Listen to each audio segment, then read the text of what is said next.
mão do seu irmão, com carinho aperta até ele falar ai. Isso.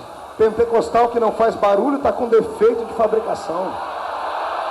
Louvado seja Deus. Agora fecha os olhos e vamos orar. Pai das luzes, eu te exalto, eu te glorifico, porque esta noite há de ser memorável. A nossa alma vai se encontrar contigo agora pelos caminhos da sua palavra. Eu quero lhe fazer 2 pedidos que são de suma importância nesta noite, Pai. Primeiro, todos os demônios que saíram dos infernos para virem pelejar contra este povo, eu dou a eles 5 segundos para saírem de Camboriú, de Balneário de Camboriú e do estado de Santa Catarina, e ordeno que vão embora, se não sofram as consequências da glória de Deus que está caindo sobre nós, e sejam queimados pelo poder de Deus. Senhor, eu ainda te faço um outro pedido. É um pedido de cunho pentecostal, Pai. Ainda nesta noite abre a porta do céu sobre nós e envia sobre este ginásio, sobre esta cidade, uma comitiva alada de pelo menos 8 serafins, 8 anjos de fogo que refletem o brilho da sua glória. Quero 2 serafins aqui nesta santa tribuna, quero 2 serafins do lado de fora deste ginásio e 4 serafins dentro dele, sobrevoando e esparramando brasas de fogo tirada do seu altar. Onde houver um crente batizado com o Espírito Santo, renova ele agora.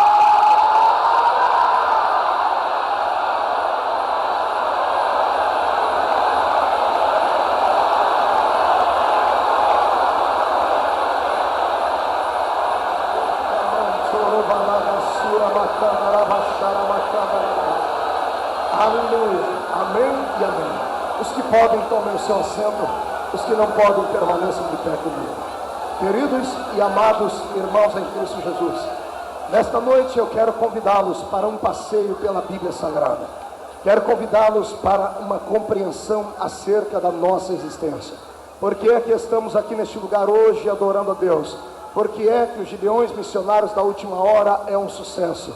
Por que é que esse altar aqui está fumegando? E por que daqui a pouco o irmão que está do seu lado será sacudido pela presença de Deus? Quero contar com a ajuda dos companheiros aqui na minha retaguarda, para que, estendendo as mãos ao céu, orem para que o Senhor venha nos usar. E quero contar com a sua ajuda aqui de baixo, para jogar fogo daqui para cá. Será fogo cruzado nesta noite. Vocês que estão do lado de fora do ginásio, fechem o guarda-chuva, porque vai chover aí também, porque a nuvem da glória de Deus já repousa sobre nós. Quem concorda comigo, jogue a mão lá em cima e dê um glória a Jesus. Segura o som, Jesus. Queridos e amados irmãos em Cristo Jesus, eu quero nesta noite pregar sobre o tema o grande conflito. Diga comigo, o grande conflito. Quando eu abro a minha Bíblia Sagrada, no livro de Gênesis, no capítulo 3, na promessa feita pelo próprio Deus aos seres humanos que faziam parte daquela história, a minha alma fica enobrecida por pertencer à fiel promessa daquele texto. Eu fico muito feliz, porque eu sei que o Deus que está lá em cima no céu é um Deus verdadeiro e que cumpre cada uma das suas promessas. Para entendermos o texto e para entender aquilo que este pregador quer repassar a vocês, eu quero lhe pedir um pouquinho da sua atenção e convidar você para voltar nos anos em que estudava muito a Bíblia Sagrada, para tentarmos entender por que é que a raça humana sofre tanto. Quando eu abro a minha Bíblia em qualquer um dos seus livros, eu vejo 2 forças enigmáticas que brigam entre si dioturnamente. Eu vejo as 2 maiores forças cósmicas que podem existir no universo, mesmo o universo visível e aquele metafísico onde não podemos ver, nem tocar, nem entender. A força do bem versus a força do mal. A força de Deus versus a força do diabo. Muitos pensadores e muitos homens que, dado a filosofia, sempre se questionam: se Deus é Deus, por que é que Ele criou o diabo?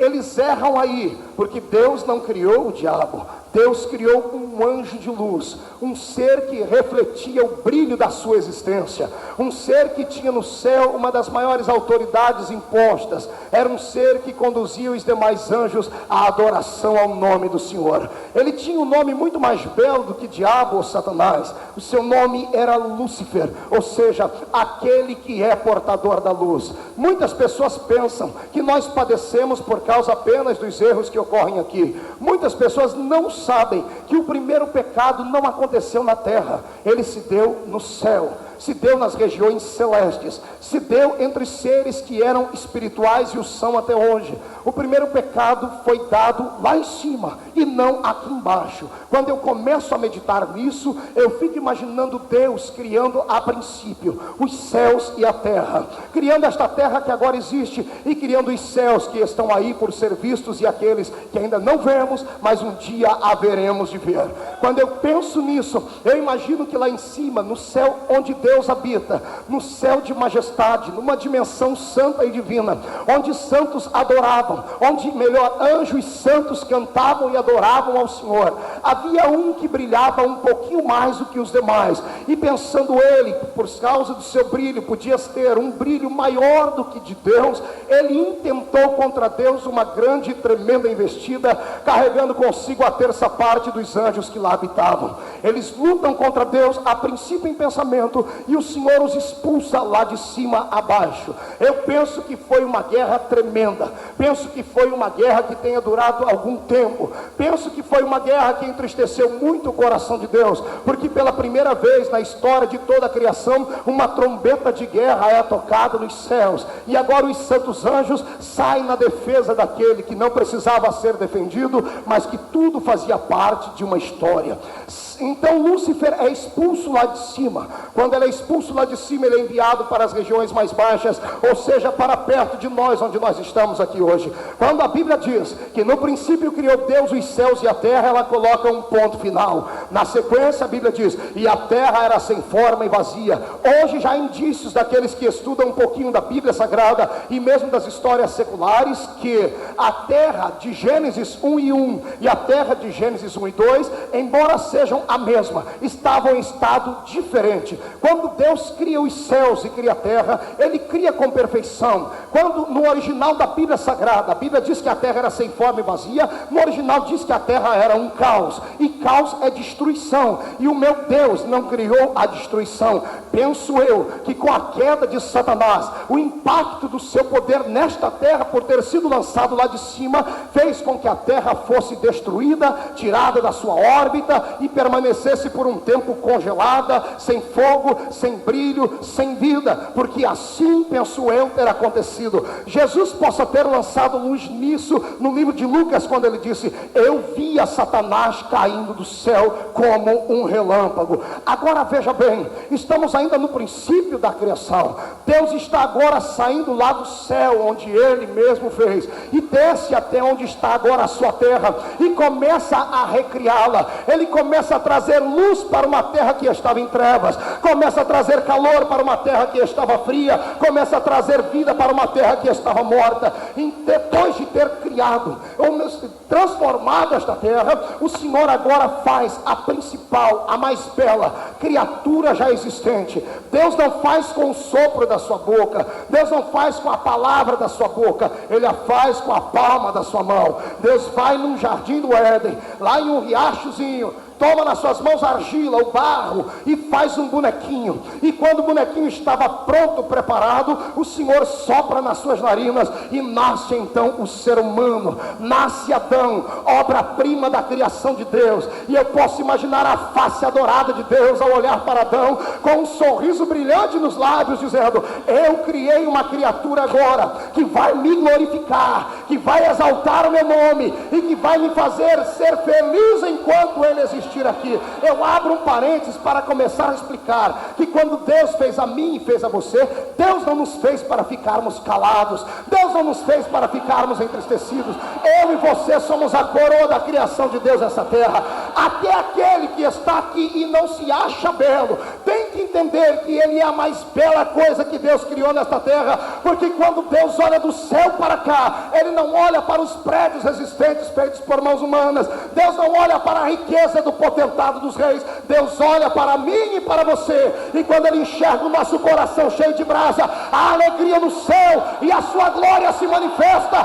Só quem acredita nisto dá glória a Jesus. Deus criou o homem está no Éden, está tudo correndo muito bem, como Deus havia pedido, como Deus havia exigido, estava tudo caminhando muito bem. Deus dá até uma companheira para Adão, e agora que os dois estão felizes no Éden, acontece a interferência de um ser que não tinha corpo físico, este ser maligno, que agora deixou de ser um anjo de luz e transformou-se em um ser maligno. Ele entra dentro do corpo de uma serpente, a primeira aparição ou manifestação demoníaca na terra. Ele se manifesta dentro do corpo de uma serpente, chama a atenção de Eva, a engana, que engana Adão, que posteriormente tenta enganar a Deus, e todos nós já sabemos onde é que essa história vai dar. Vai dar numa bela tarde, quando Deus chega no Éden, quando Deus olha para toda a sua criatura, e Deus observa que eles estavam entristecidos e escondidos, e Deus então o chama pelo nome, e Deus diz: onde estás, Adão? Adão sai por detrás de uma árvore, com a sua nudez tapada por folhagens,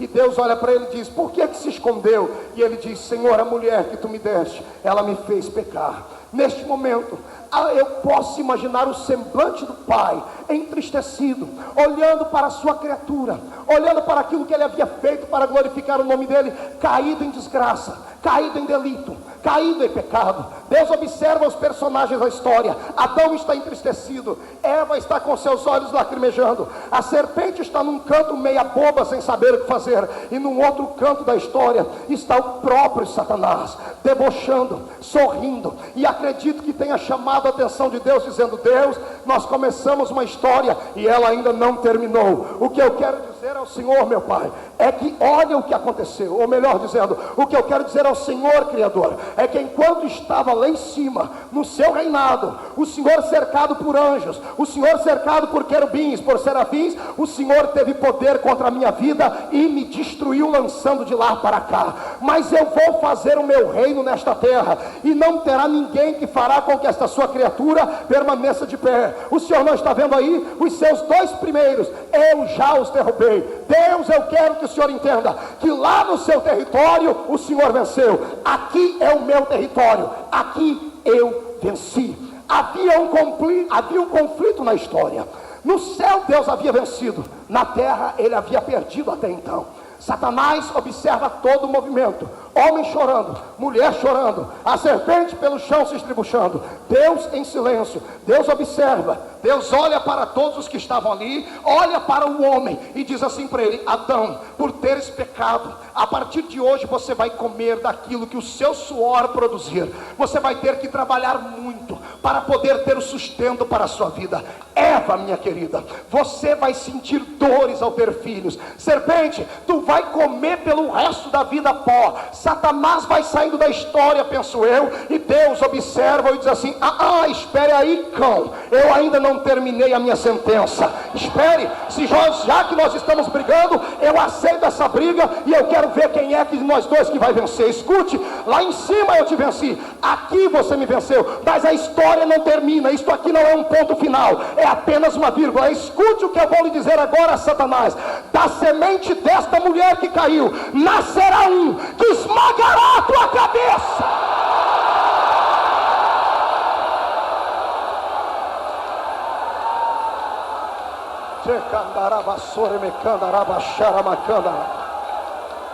Nascerá um que esmagará a sua cabeça. Amados, o diabo conhecia Deus, e ele sabia que Deus não mentia, sabia que Deus não ia parar por ali. Então ele projeta com seus demônios assim: todo ser humano que nascer do sexo masculino, vamos tentar tragá-lo, porque senão vai se levantar alguém que vai acabar esmagando a nossa cabeça. Então a batalha estava travada, e o que é que acontece? Logo depois da semente do nosso irmão Adão, quem vem? Vem Caim, vem Abel, e Satanás manipula o coração de Caim e mata Abel, que era um homem santo. E o diabo olha para cima e diz: pode mandar, quem o Senhor mandar no meu território eu degolo, eu mato, eu destruo. Amado, a situação foi ficando tão caótica na terra, que sabe o que Deus fez? Deus intentou no coração destruir toda a raça humana, procurou ele na terra e encontrou apenas um homem justo, que era Noé. Deus diz a ele: faz para ti, para a tua casa, uma arca, porque eu vou me desfazer desta raça humana, porque este povo que aqui está não pode mais capaz de me adorar. E aí imagina o diabo dizendo: o Senhor pode destruir quantas vezes o Senhor quiser, o que sobrar vou eu tentar contra a vida dele. Após o dilúvio, o nosso irmão santo e justo Noé sai da arca e não vigia, planta uma vinha, se embebeda, fica nu, lança uma praga sobre o seu filho, e o diabo então olha para o céu e diz: Deus, bebum não pode pisar na minha cabeça, pai que amaldiçoa filho não pode pisar na minha cabeça. Noé já era, já foi, e Deus continua então tramando toda a história para trazer a verdade à tona. O que acontece na sequência, pastor Marco, é isso, que a terra se levanta com homens maléficos, como era o caso de Nimrod, um poderoso caçador diante dos homens e diante do Senhor. Nimrod era um homem tão ruim que a história diz que ele se casou com a própria mãe, matou o pai, e foi ele o arquiteto da Torre de Babel. Os homens haviam sido criados de uma maneira horrível, não havia paz, não havia santidade, não havia temor a Deus. Chegamos na Mesopotâmia, em Ur dos Caldeus, os homens ainda estão perdidos naquilo que se dizia Deus, adoravam a tudo quanto é tipo de deuses, adoravam a imagens, adoravam animais, adoravam todo tipo de coisas que habitavam naquele lugar. O que acontece na sequência é que Deus olha em Ur dos Caldeus e ele separa com a sua boa mão um homem que ele encontra lá dentro, chamado Abraão, e Deus faz a ele promessas: sai do meio da sua parentela, porque eu me provi de ti para dar a este mundo uma nova visão. Eu farei com que todas as famílias da terra sejam benditas em ti, Abraão, porque você parece ser temente. Abraão sai de Ur dos Caldeus e começa sendo patriarca da nação que viria a dar à luz ao Cristo nosso Salvador. Mas quando Satanás olha para Abraão e vê o tamanho da sua fé, ele não se contenta. O grande pai Abraão acaba pecando, mentindo ao rei do Egito, e a minha Bíblia diz que quem mente é filho de quem?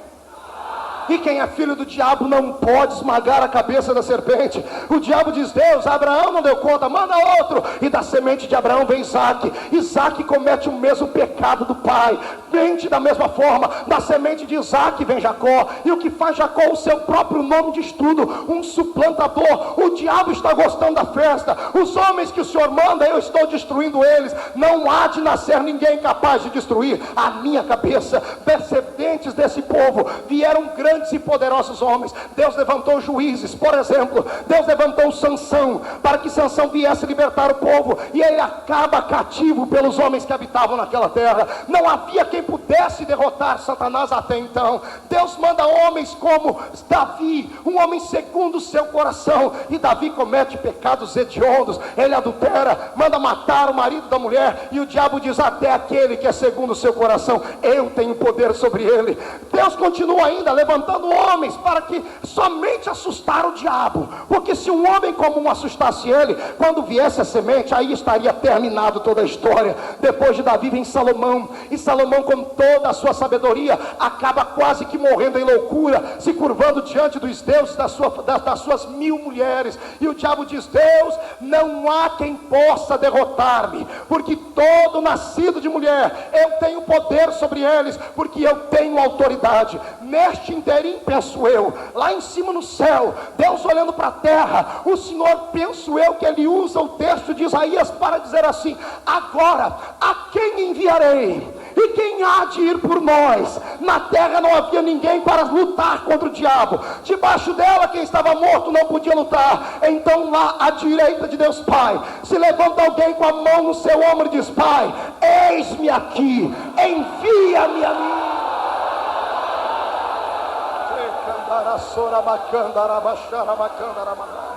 O diabo pensou ter ganhado a história, e ele até então, até 2000 anos atrás e um pouquinho antes, ele mandava na terra com chicote de ferro, ele andava na terra em cima de cavalos e carros de ferro com os demônios. Ele tinha a autoridade dos homens na mão, até 2000 anos atrás. Diga ao irmão do seu lado: até 2000 anos atrás. Diga, porque aí a história mudou. Estamos em Nazaré, uma cidade pequenina, pobrezinha. Em Nazaré está uma pequena moça, dentro do seu quarto, do seu casebre, arrumando as suas 3 pecinhas de enxoval, porque era muito pobre.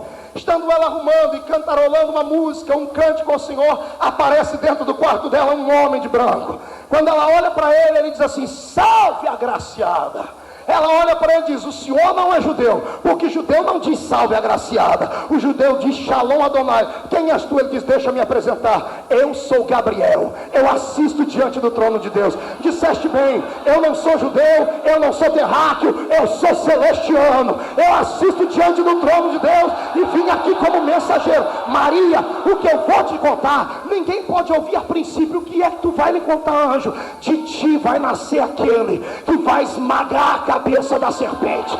Ela diz: mas como pode ser isso? Eu não tive filhos, eu ainda não tenho filhos, eu nem casada sou. Fica tranquila, a sombra do Altíssimo te cobrirá, tu serás cheia do Espírito Santo, porque aquele que vai nascer de ti há de esmagar a cabeça da serpente. Só quem crê nessa história adore.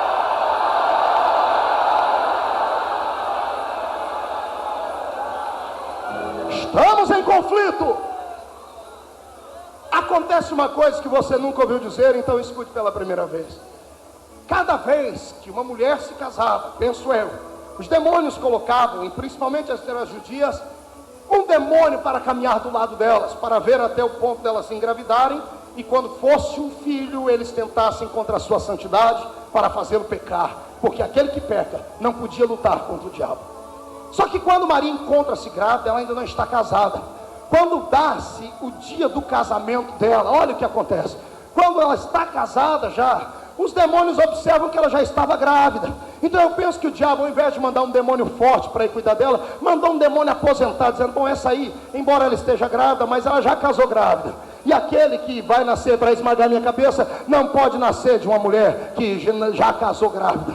Maldito foi Satanás, porque ele não pensou que Deus tinha autoridade de fazer coisas que os olhos dos homens não podiam ver e o pensamento do homem não podia entender.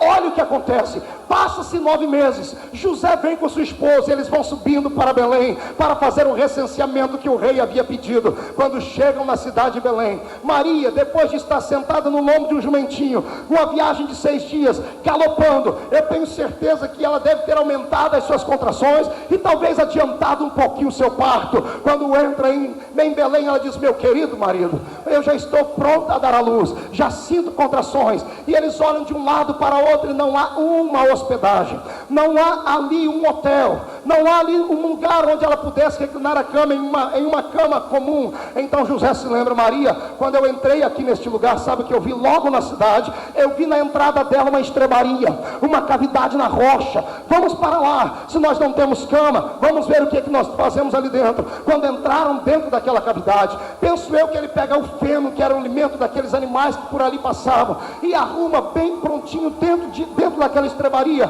numa manjedoura, o primeiro bercinho deste nosso homem que vai nascer. E agora, enquanto ela está pronta para dar à luz, penso eu que do lado de fora está o demônio, aquele miserável aposentado, olhando para dentro, dizendo: ei, pobre tem que sofrer mesmo.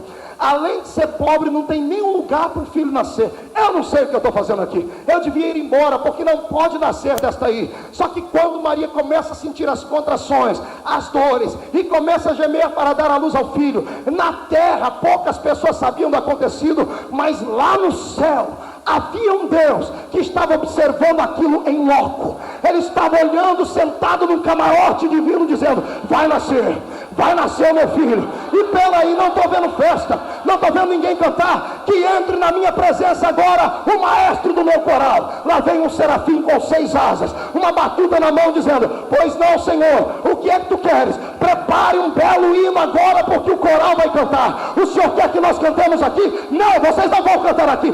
Onde é que o Senhor quer que a gente cante? Na terra. Senhor, desculpe a pergunta, nós nunca fomos cantar lá, a não ser quando o Senhor estava criando. Senhor, por que é que nós vamos cantar? É que está nascendo uma criança lá. Mas Deus, deve ser importante, porque quando Hammurabi nasceu, nós não cantamos lá. Quando os faraós nasceram, nós não cantamos lá. Quando Alexandre o Grande nasceu, nós não cantamos lá. De fato, o que está nascendo é maior do que todos eles. Então diga para nós: Senhor, Ele é um rei? Não, Ele é Rei dos reis, Senhor dos senhores.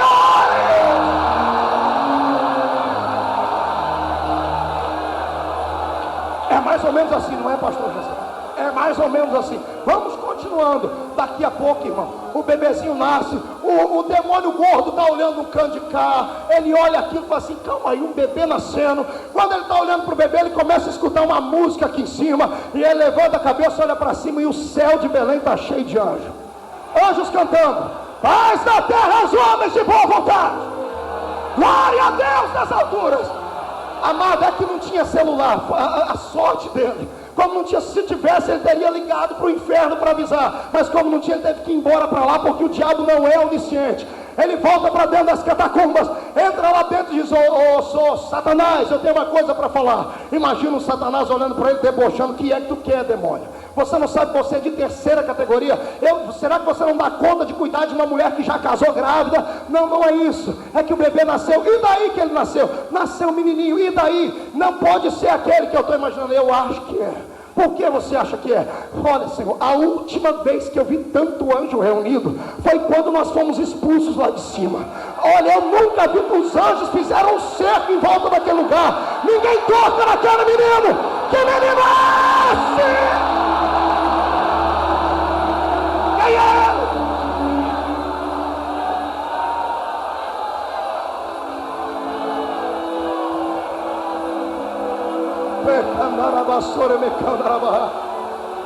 Sai da minha frente, demônio. Deixa eu ir ver, permita-me ver, eu quero ver o que é, quem é, o que é. Volta entristecido para dentro das profundezas, vai para frente de um espelho, começa a olhar na sua cabeça, e os demônios querendo alegrar ele. Olha, nós matamos 2 hoje, nada alegrava ele. Olha, nós conseguimos fazer com que mais 1 milhão de pessoas se embriagassem, nada deixava ele feliz. E alguém diz, o que é que o senhor tem? O que é que o senhor tem no cabelo? Quer que eu chame um barbeiro? E ele diz, não, eu só estou aproveitando meus últimos instantes com a cabeça inteira. Por quê? Porque aquele que nasceu é ele. É ele.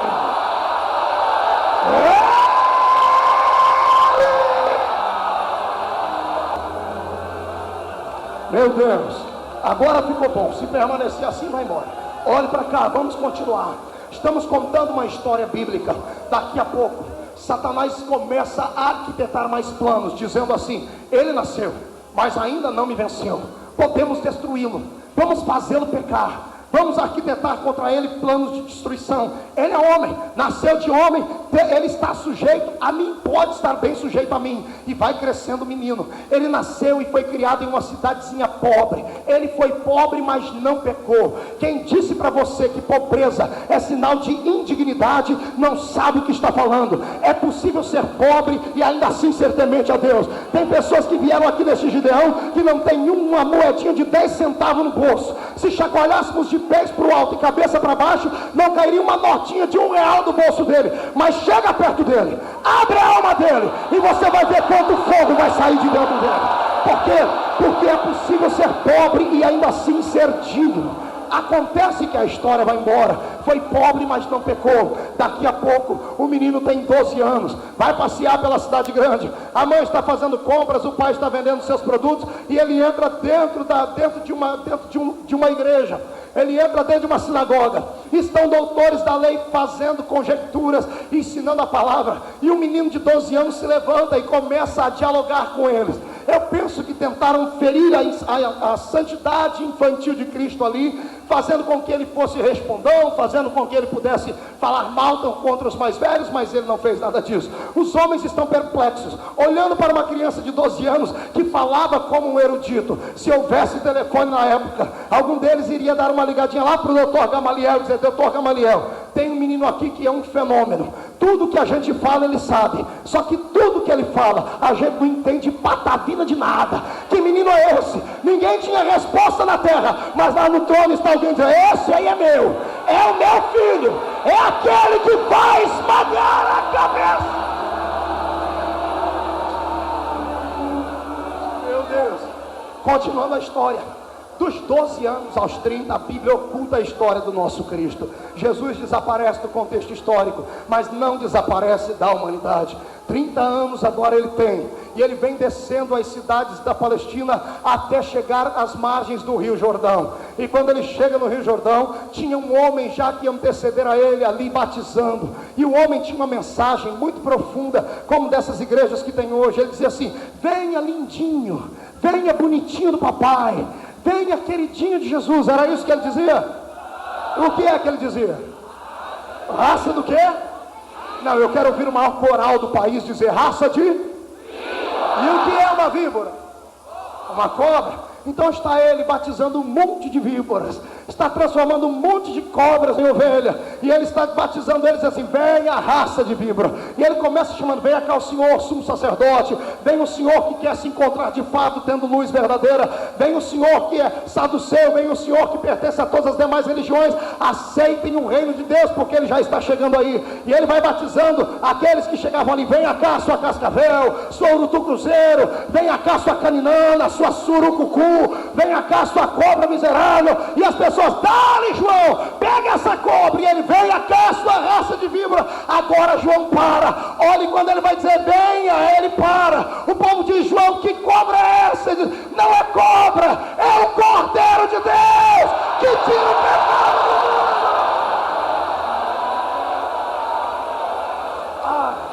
Lá vem ele, andando mansamente. No meio do caminho, João sai de dentro das águas e vai ter com ele. O povo se acotovela e pergunta: quem é este que até João vai ter com ele? Se João escutou, ele virou para trás para dizer: esse é aquele que eu falei, eu batizo com água para arrependimento, mas ele vos batizará com o Espírito Santo e com fogo. Era ele. A história não termina, estamos na história. Jesus sai dali das margens do rio. Satanás pede uma audiência com Deus e diz assim: olha, é claro que aquele ali está pronto para vencer. Até agora ele só enfrentou demônio pequeno, só enfrentou demônio de terceira categoria. Deixa ele me encarar, olho no olho, e o senhor vai ver se eu não derrubo ele. E a Bíblia diz que o Espírito levou Jesus ao deserto para ser tentado. Jesus chega no deserto, depois de quase 40 dias de jejum ali, aí resolve aparecer o opositor. Ele é um covarde. Deixa eu lhe dizer uma coisa: Satanás é um covarde. Satanás não tem peito para enfrentar um crente aqui dentro no meio de um fogo como esse. Ele vai querer te pegar depois de amanhã, quando você estiver em casa. Agora deixa eu lhe dizer uma coisa: não abaixa a sua guarda. Ele pode ter poder, mas aquele que está em ti tem todo o poder. Ele pode fazer o que quiser, não pode te tocar, porque maior é o que está em ti do que aquele que está fora. Quem acredita nisso agora?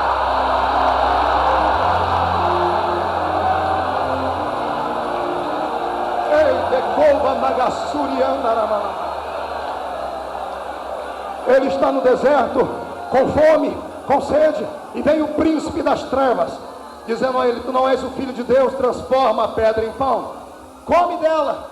E Jesus olha para ele e diz assim: nem só de pão viverá o homem, mas de toda a palavra que sai da boca do Pai.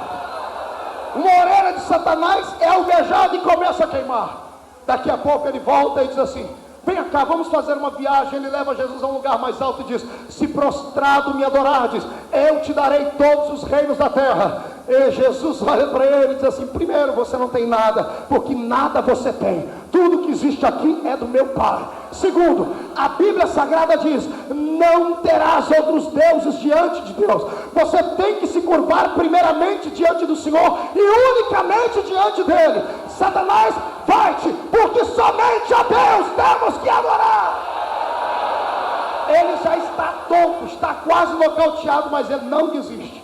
Ele volta de novo e diz assim: se tu és o Filho de Deus, salta de cima desta montanha, porque está escrito na Bíblia Sagrada acerca de ti, que se saltares, os anjos vão te socorrer. Jesus olha para ele e diz: mas também está escrito: não tentarás ao Senhor teu Deus.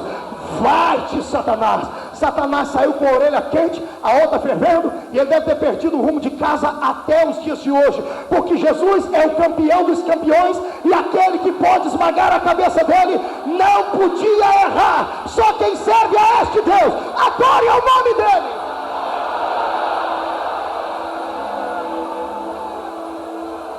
Mas ele não desiste. A luta está empatada. No céu Deus ganhou, na terra quem ganhou foi Satanás. Ele continua, e ele agora começa a instigar os religiosos contra Cristo. E os religiosos partem contra Jesus sem dó e sem piedade. Tentam pegar Jesus nos erros, tentam fazer Jesus pecar de alguma forma, tentam fazer Jesus cair em contradição para poderem matá-lo, mas não conseguem. Tentam fazer Jesus pecar contra o sábado, pobrezinho deles. Jesus está dentro de uma sinagoga pregando, e todo mundo sabia que Jesus não podia ver um doente que ele queria logo curar. Se tiver algum doente aqui, se prepare, porque daqui a pouco é a hora da sua cura, porque Jesus não pode ver um doente sem curá-lo. Jesus está agora diante dos homens pregando, e os homens religiosos partem no meio da multidão, fazem um homem doente sentar bem na frente de Jesus com a mãozinha toda mirrada. Eles sabiam que Jesus não ia aguentar pregar durante muito tempo vendo aquela mão mirrada. Coloca um homem na frente só para tentar Jesus. E quando Jesus olha aquela mãozinha mirrada, olha para o coração dele, o semblante de tristeza, a alma amargurada, querendo ser um ser humano comum, ele não aguenta. Só que antes de curar, para não escandalizar, ele levanta a palavra e diz: quem aqui tem boi em casa? Quem aqui tem uma vaca, um camelo? Quem aqui tem um cavalo? Quem aqui tem uma ovelha em casa? Levanta os homens. Eu tenho, já levanta os matutos da roça. Nós temos lá um gado em casa. Se um dos seus cavalos, se uma das suas ovelhas ou dos seus animais caírem dentro de um buraco em pleno sábado, vocês vão esperar o outro dia para tirá-lo de lá? O senhor é doido? É claro que não. Nós vamos socorrer o nosso animal, senão ele vai morrer. Era tudo o que eu queria ouvir. Se vocês podem salvar um jumento no dia de sábado, se vocês podem salvar uma ovelha no dia de sábado, eu também posso salvar este pequenino doente no dia de sábado. Estende a mão e ser curado. Meu Deus. Tentam fazer Jesus pecar com o pecado de blasfêmia. Que pecado era esse? Era alguém bater no peito e dizer: eu sou Deus, eu sou filho de Deus, eu tenho intimidade com Deus. Olha o que é que fazem com Jesus, amados. Jesus está pregando, chegam 3 grandes filósofos intelectuais, homens sábios diante de Jesus, e dizem assim: temos uma pergunta para te fazer diante do povo, responde-nos. Jesus diz: faça a pergunta. E eles olham para ele e dizem assim: com que autoridade tu fazes esses milagres?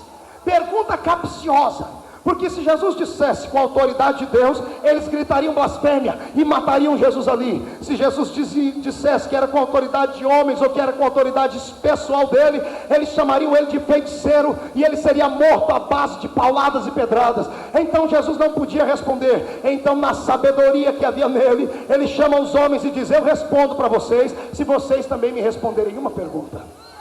Os 3 homens, é claro, nós já havíamos preparado para isso. Um tinha anel de teologia no dedo, o outro era doutor em divindades, o outro era mestre nas coisas ocultas. Pode perguntar qualquer coisa. Os bestas pensavam que Jesus ia perguntar coisa de teologia.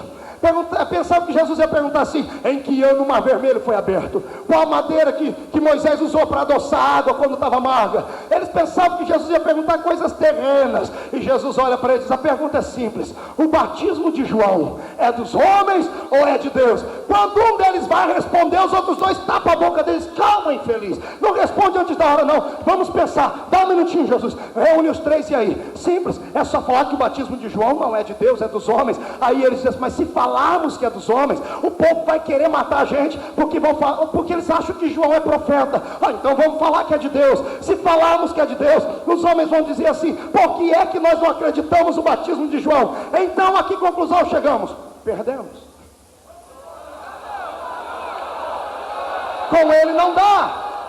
Chegam diante de Jesus e dizem: Jesus, nós não podemos responder para ti acerca desse negócio. Jesus dá um sorrisinho que era só dele e diz: se vocês não podem me responder, eu também não respondo a vós. Com que autoridade é esta que eu faço esses milagres?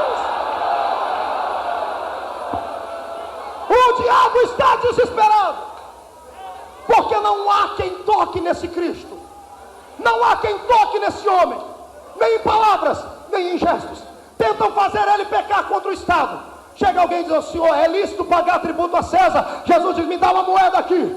De quem é essa efígie que está aqui? É de César. Dê a César o que é de César, mas dê a Deus o que é de Deus. Diga ao seu irmão: nosso Cristo é um campeão. Só quem serve esse Cristo campeão, jogue a mão para cima e glorifique.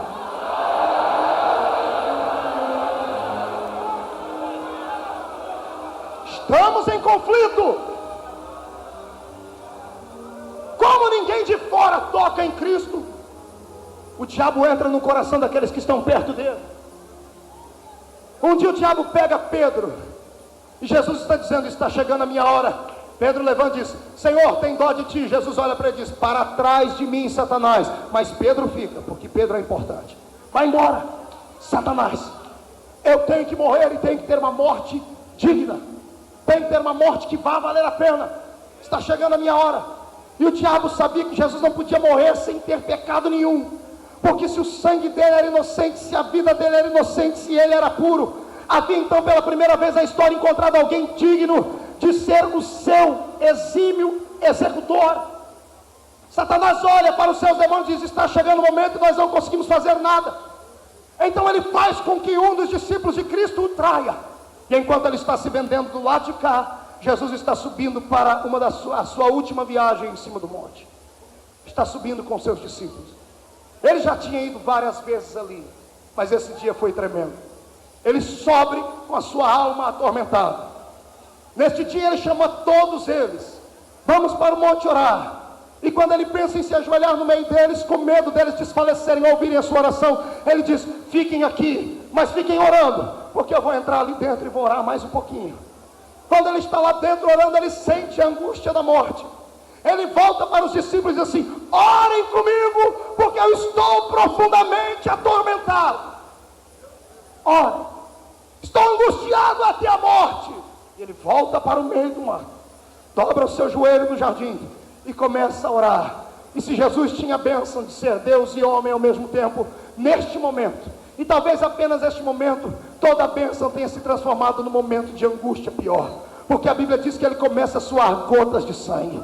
Por que é que ele soa gotas de sangue? Porque como homem ele não enxergava um palmo à frente do seu nariz, mas como Deus ele enxergava horas, momentos, dias na frente. E quando ele está orando naquele jardim, sabe o que é que ele vê por antecipação? Ele vê a cruz, ele vê os algozes, ele vê os pregos, ele vê os cravos, ele vê o tamanho da humilhação, a dor. Por antecipação ele sente as dores, e então ele começa a suar gotas de sangue. O diabo envia os seus demônios, aproveitando este momento, e diz: vamos atormentá-lo. Vamos atormentá-lo até ele parar, até ele desistir, porque se ele desistir, ele não terá poder para esmagaçar a minha cabeça, para esmagar a minha cabeça.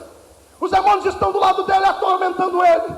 Num desespero ele grita: Pai, passa de mim este cálice.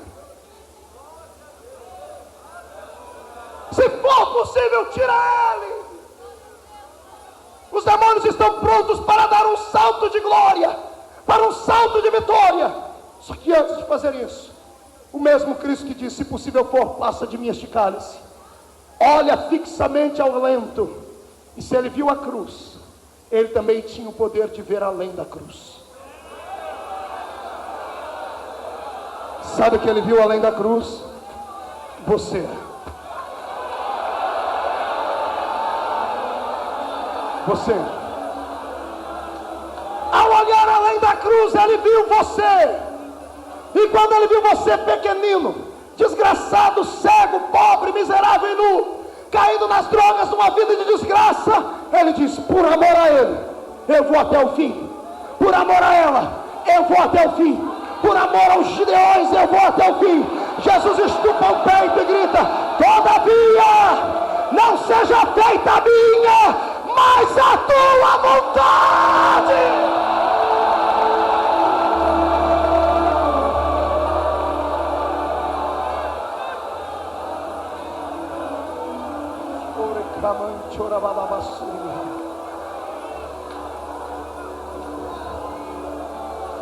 Prepare o seu coração para sofrer comigo agora um pouco. Ele levanta do monte, não como um derrotado, mas como alguém vitorioso. Acorda os discípulos e diz: nenhuma hora pudesses velar comigo? Agora é tarde, chegou a minha hora. Eia, desçamos. Quando eles estão descendo do monte, lá vem a turba toda para crucificar a Cristo, para prendê-lo. Judas vem no meio. Judas está apressando o passo e Jesus grita assim: a quem buscais? E eles dizem: a Jesus. E ele então diz assim: eu sou. Quando ele diz eu sou, ele não disse como homem, ele disse como Deus. Repetiu aquilo que disse para Moisés lá no deserto: eu sou. E quando ele diz eu sou, não fica um homem de pé pro chão. Qual é o bandido que está para ser preso? E os seus soldados e os policiais caídos no chão vai esperar para ser preso? Ele fica de pé, corajoso, olha para eles e diz: levanta, Judas, levanta, Malco, o soldado que arrancou a sua, levanta todos vocês. Vocês vieram me buscar, eu estou pronto. Eis-me aqui, podem me prender. Prendem a Jesus, colocam nas suas mãos algemas, vão levando ele para o meio da multidão. Os sumos sacerdotes estão gritando, estão batendo no peito dizendo: vencemos. Levam Jesus para Anás. Anás o remete para Caifás. Caifás, não tendo forças para fazer nada contra ele, o remete a Pôncio Pilatos. Pilatos não acha nada nele e manda ele para Herodes. Herodes não encontra nada nele, manda ele de novo para Pilatos. Pilatos olha para ele e diz assim: por que é que estão fazendo isso com você? Você é o rei dos judeus. E ele diz: você está dizendo.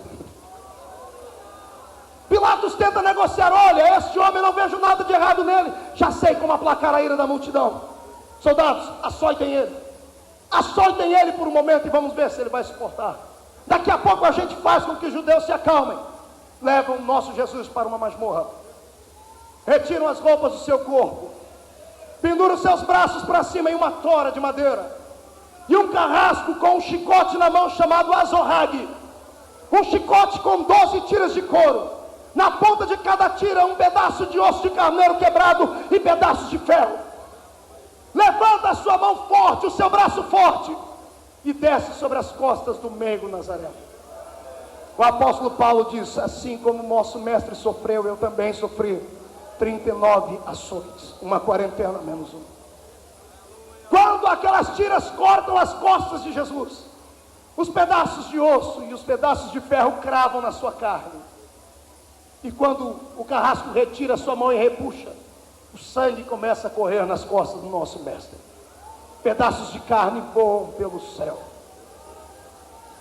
10 chicotadas depois, já tinha 120 cortes nas suas costas. E a história diz que com mais de 10 chicotadas um homem não podia. Jesus perde as forças do seu corpo, está descendo, está preso pelas mãos que estão em cima. O diabo tenta do lado dele colocar desespero para fazer ele blasfemar ou gritar ou dizer palavrão, que era o comum que os homens fariam. Mas a minha Bíblia diz que ele, como uma ovelha muda, não abriu a sua boca.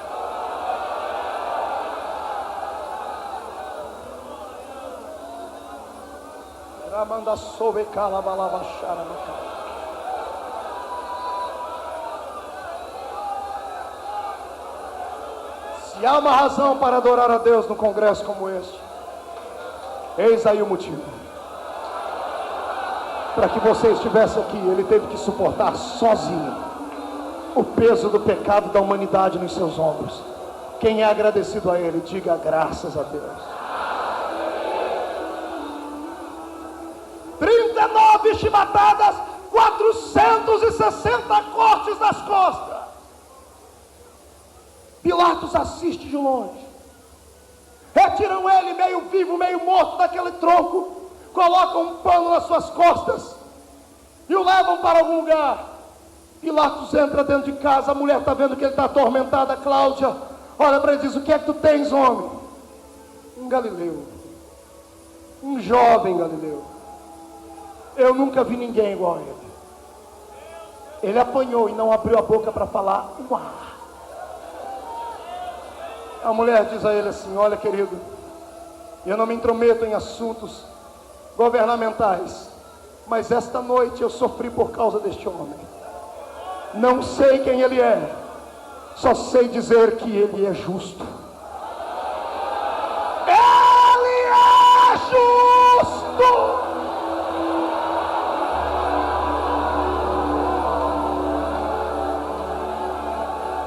Estamos no outro dia. Pilatos pensou, arquitetou um plano. Era Páscoa. Na Páscoa podia ser solto um bandido. Ele chega diante da multidão e diz: olha, podemos escolher hoje um bandido para soltar. Eu coloco só 2 para vocês escolherem. Ele pegou o pior que estava lá dentro da prisão, Barrabás. acusado de assassinato, de perjúrio contra César e contra coisas mais. Pegaram Barrabás e ele trouxe Cristo.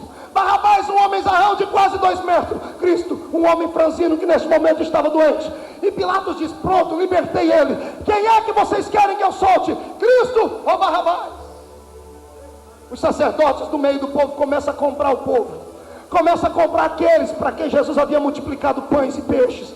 Começa a comprar aqueles que haviam visto Jesus curar e fazer milagres. O dinheiro falou mais alto, se corromperam. E eles gritam: soltem Barrabás, crucifiquem Cristo. Pilatos lava as mãos e diga que o sangue deles, como vocês mesmos disseram, caia sobre vocês. Os soldados pegam Jesus, levam para um canto, pegam a roupa que está no seu corpo e arrancam ela com força. 400 cortes nas costas, a roupa colada no corpo. Já colocou um pano em cima de uma ferida aberta, já tirou ele de uma vez. Lembra da dor? Imagine 400 cortes, 400 feridas nas costas, abrindo de uma só vez, porque alguém puxa o pano que estava nas suas costas de uma vez. Ele sentiu dores inimagináveis, mas permaneceu em silêncio, porque se ele abrisse a boca dele, ele não podia esmagar a cabeça de Satanás por você. O que acontece, pastor Marco? Os soldados tecem uma coroa de espinhos e cravam em sua fronte. Colocam um manto púrpura em cima do seu corpo, com um caniço batem na sua cabeça, se curvam diante dele debochando: e aí, rei? Depois tiram de novamente esse manto púrpura, colocam no seu corpo as suas vestes mesmo, levam ele para fora, colocam nos seus ombros o patíbulo da cruz, a parte de cima a haste. Jesus está subindo a via da crucificação sozinho, a multidão observando. A seu redor estava Lázaro, estavam as pessoas que haviam visto ele fazer milagres, mas não podiam fazer nada. Os discípulos vão seguindo de longe. Está tudo terminado. No meio da multidão, um homem negro é chamado a carregar a cruz de Cristo, Cirineu. Cirineu ajuda ele por um momento a levar a cruz. Quando Jesus chega no alto do Gólgota, no centro do Gólgota já há um buraco preparado para receber a haste da cruz. Colocam aquele patíbulo que estava nos seus ombros sobre a haste da cruz e fincam lá. Fazem a cruz perfeita. Encontram um problema na hora da crucificação. Qual, pastor? A história diz que a cruz era feita sob medida. Era feita explicitamente para um condenado. Como Barrabás seria morto naquele dia, o que acontece? A cruz era para ele, não era para Cristo. Ele era um homem zarrão. Quando pregam a primeira mão de Jesus na cruz, a primeira mão dá certo, porque a cruz era preparada, já havia um buraco pronto para facilitar a entrada dos pregos. Quando pregam a primeira mão, funciona. A segunda não funciona, porque o braço de Barrabás era maior. O livro de Salmos diz que esticaram o nosso mestre, esticam o seu corpo a ponto de perder o fôlego e cravam a sua mão na cruz. Ele não abre a boca para murmurar. Pregam seus 2 pés. 5 homens levantam a cruz. Quando a cruz está no alto, descem aquela cruz com força dentro daquele buraco. O impacto da madeira no chão faz com que o corpo de Cristo penda para frente, rasgando as suas carnes. Faz com que os seus ossos se contraiam e apertem o seu pulmão. Jesus não consegue respirar por algum momento. E ele sabia que Deus não aceitava a carne sufocada como sacrifício. Ele faz uma força que homem nenhum jamais teria tido. Apoia em cima dos seus pés e levanta o seu dorso, para não morrer sufocado. Multiplique a pior dor que você teve por 1 milhão de vezes, e você vai sentir o que ele sentiu. Tortura não para. Tentam dar vinagre para ele beber. Ele começa a ter delírios na cruz. Ele olha para cima, como homem ele via nuvens. Como Deus ele enxerga o céu. Só que ele não vê Deus olhando para ele, ele vê Deus de costa. Ele grita: Deus meu, por que me desamparaste.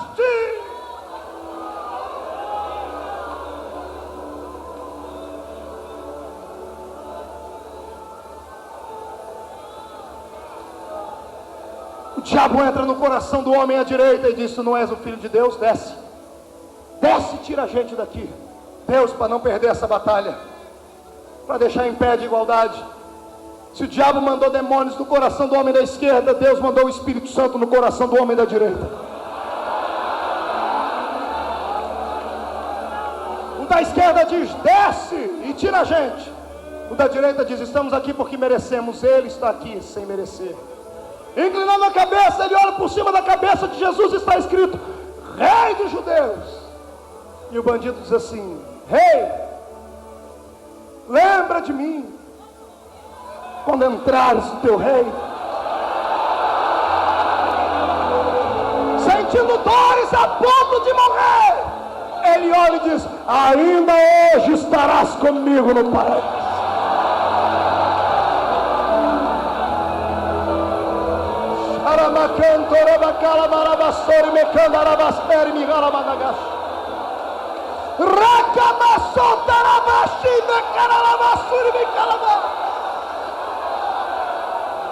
E aí, quero ver você adorar este Cristo.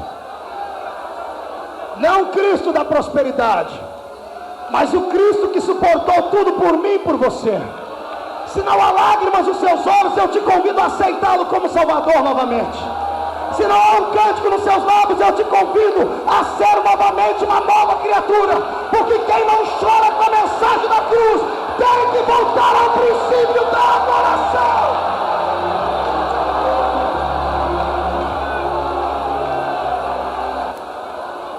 Ele não está na terra, mas também não está no céu. Está entre o céu e a terra. O primeiro conflito foi no céu, Deus venceu. O segundo conflito foi na terra, Satanás venceu. O terceiro não é no céu nem na terra, é entre o céu e a terra. No terceiro conflito, com uma mão Jesus toca na mão de Deus, com a outra toca na mão da humanidade. Com uma mão ele diz: Pai, perdoa o homem. Com a outra mão ele diz: homem, receba o Pai. Satanás foi destruído.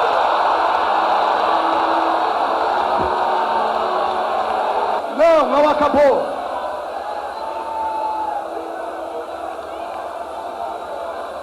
O sol estava brilhando até o meio-dia. Meio-dia, o astro-rei em protesto se esconde. Ventos sopram sobre a terra se escurece. 3 horas da tarde, ele pende a cabeça e antes de pender ele diz assim: consumado está. E morre. Quando ele morre, Satanás bota a mão na cabeça e diz: é agora. Mas passa 10 minutos, meia hora, 1 hora, e nada acontece. Ele manda os demônios dele observarem e o corpo está lá. Tira o corpo da cruz, leva para dentro de uma sepultura e o corpo está lá. O diabo pensa consigo: acabou. Eu só fiquei assustado 33 anos e meio. Eu achei que era ele. Mas acabou a história. E o corpo dele está lá ainda. É sexta-feira, vamos fazer festa. Festa no inferno. Demônios dançando, pulando, gritando. A morte de mãos dadas com Satanás dançando uma catira. Todo mundo feliz. É sábado. A festa dura outro dia e nada acontece. Vai chegando meia-noite de sábado. Quando o ponteiro cruza meia-noite de sábado para domingo, é o terceiro dia. A festa continua e de repente ela é interrompida, porque a sexta acabou, o sábado também, o domingo chegou aí. É domingo. Diga comigo: é domingo. A vitória está chegando. Está ele entrando lá dentro das profundezas. Não andando, mas flutuando no ar. Não com um corpo cadavérico como aquele da cruz, mas num corpo glorificado como o rei. Vem ele brilhando, entrando lá dentro daquelas partes baixas. Demônios demônios veem pela primeira vez uma luz naqueles calabouços, começam a gritar e a se desesperar. O som da festa para. A morte para de dançar. O diabo também, quando observa a entrada dele, vivo, triunfante, ele vai no trono onde estava Satanás e toma da mão dele a chave da morte e do inferno. Me dê aqui, me dê aqui, me dê a chave. É pela chave, é pela chave.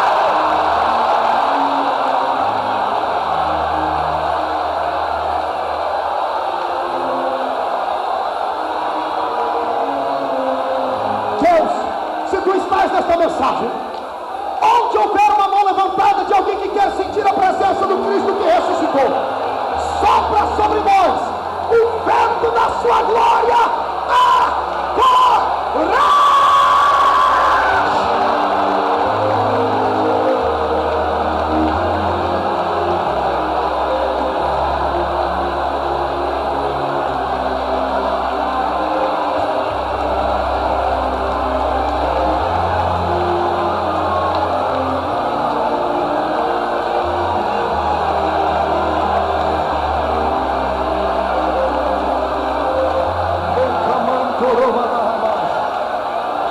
Olhe para cá. Estamos terminando. Já olha nos olhos de Cristo. E ele pensa: é agora? Vai esmagar minha cabeça agora? E eu penso que Jesus olha para ele e diz assim: eu poderia terminar essa história agora, mas não vou fazer ainda. Porque não é justo que apenas eu pise na sua cabeça. Você fez muita gente sofrer. Você fez muita gente chorar.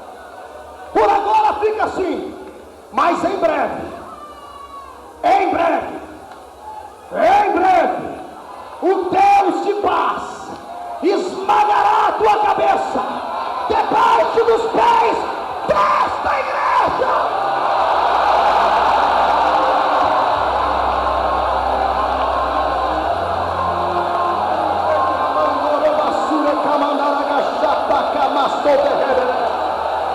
Jesus toma a chave da morte do inferno, sai dali, vai lá nas catacumbas onde estão as almas dos santos de antigamente, e ele vai abrindo, porque ele tem a chave da morte. Ele abre uma porta, quem olha para ele diz assim: meu nome é Daniel, e o seu? O meu nome é Rei dos Reis e Senhor dos Senhores. Sai, Daniel, sai para fora, sai, Ananias, Misael e Azarias. Esse é o quarto homem da fornalha, cai fora, sai daí, sai, Jeremias, é fora, sai.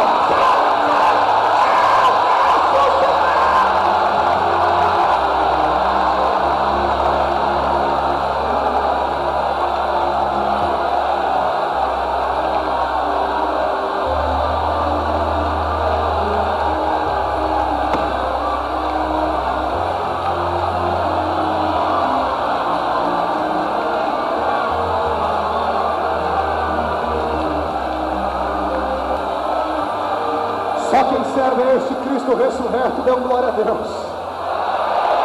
E você, irmão, ele ressuscitou. Mas a história não terminou. Tem reticências. Ele sai da terra, aparece aos homens, diz a eles que ressuscitou. 40 dias na terra, 40 dias depois, ele é assunto ao céu e diz: olha, fiquem aqui, porque eu vou. Mas eu vou e mando outro no meu lugar, porque eu não deixo meu povo sozinho. A batalha já está ganha. Ele estava dizendo: não temam a ira de Satanás, não tenham medo dele. Ele e os seus demônios não valem uma pitada de cigarro fumado. Os demônios, embora tenham poder, não podem com você. Ele quis dizer assim: a batalha já foi vencida, não há mais nada a ser feito a não ser trancafiá-lo em um lugar de onde ele nunca mais sairá. Mas enquanto isso, fiquem na terra preparados, porque daqui a pouco eu venho buscar vocês. Daqui a pouco eu venho buscar vocês.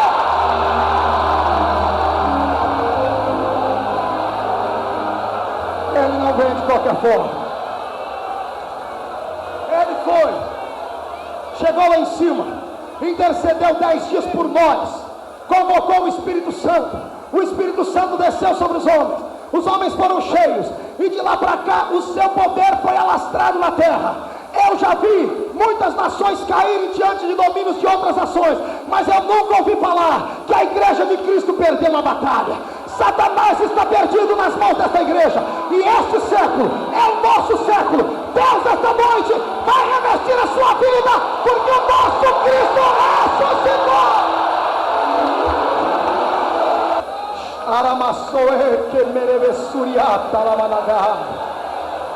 Senhor Deus, onde houver uma mão levantada agora, derrama sobre ela uma unção de milagres, uma unção de poder, uma unção digna de um filho de Deus que conhece o seu Cristo que ressuscitou. E onde houver esta mão agora, Pai, faz eles sentirem o seu calor, porque onde eles colocarem a palma da mão deles, vai começar a acontecer milagres.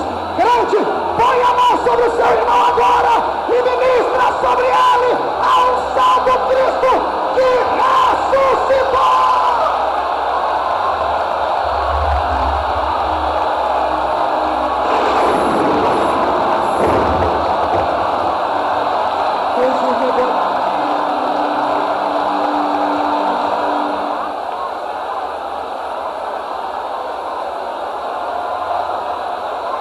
Escute o que vai acontecer.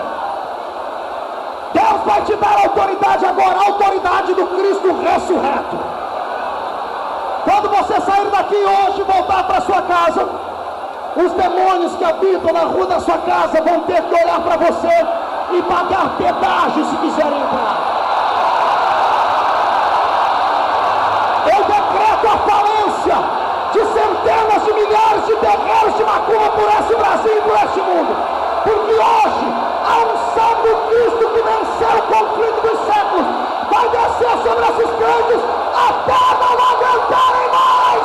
Se tu crê, receba!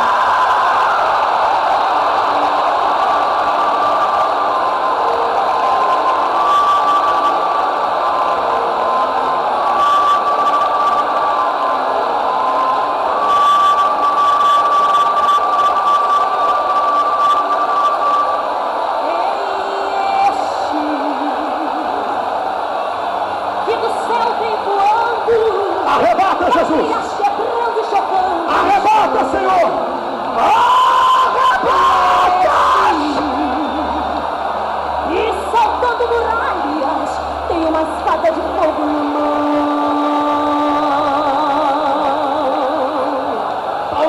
Quem é este que está do nosso lado?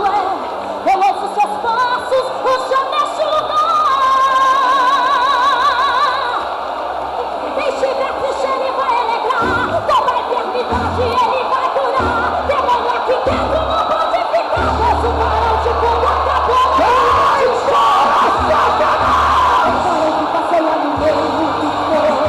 E aqui nessa tribuna, Jesus, derrama sobre esses obreiros a sua glória!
Manda uma onda de poder, Jesus. Manda uma onda de poder naquele palanque dos cantores. Manda uma onda de poder nessa tribuna, até esses crentes não aguentarem ficar em pé mais. Vai, Jesus, derrama agora!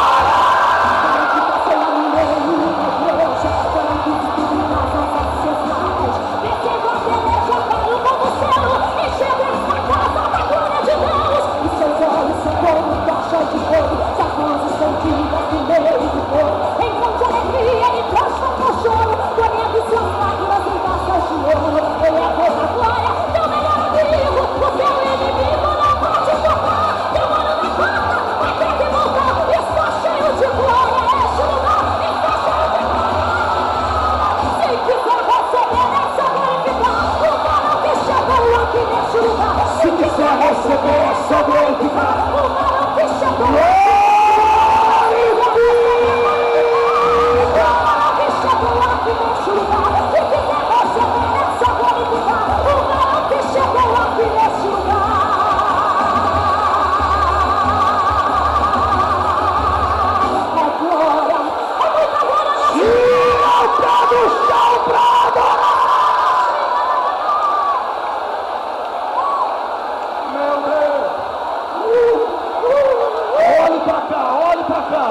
Levante as duas mãos para cima.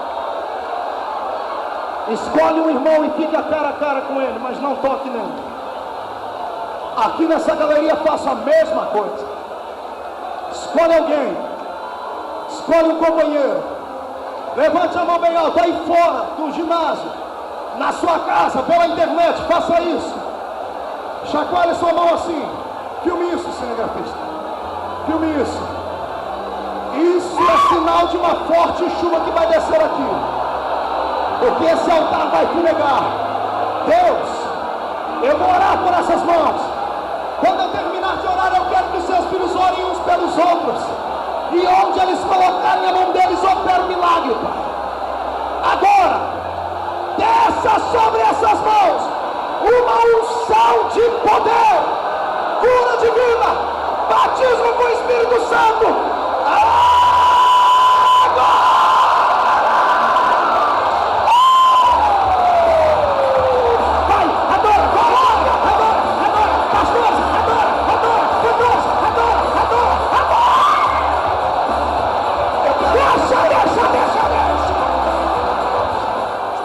Notícias aqui que os crentes estão sendo arrebatados lá na rua, lá na igreja.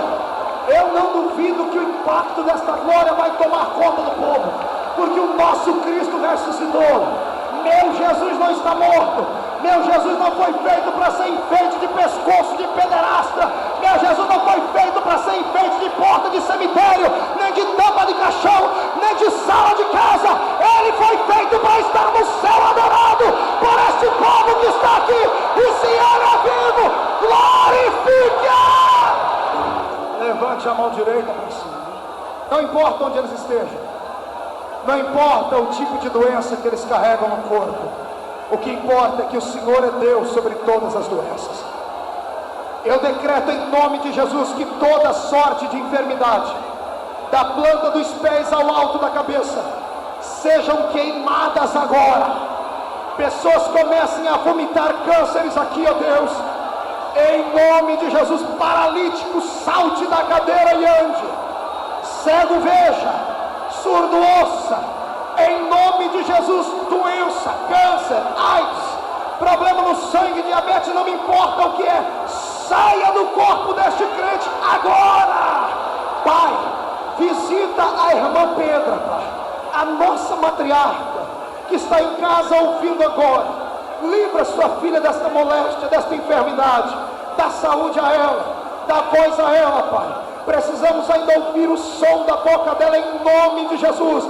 Em nome de Jesus, que a enfermidade alojada no corpo dela saia agora, para a honra e glória de Deus Pai. Se a igreja crê em milagre, dê glória.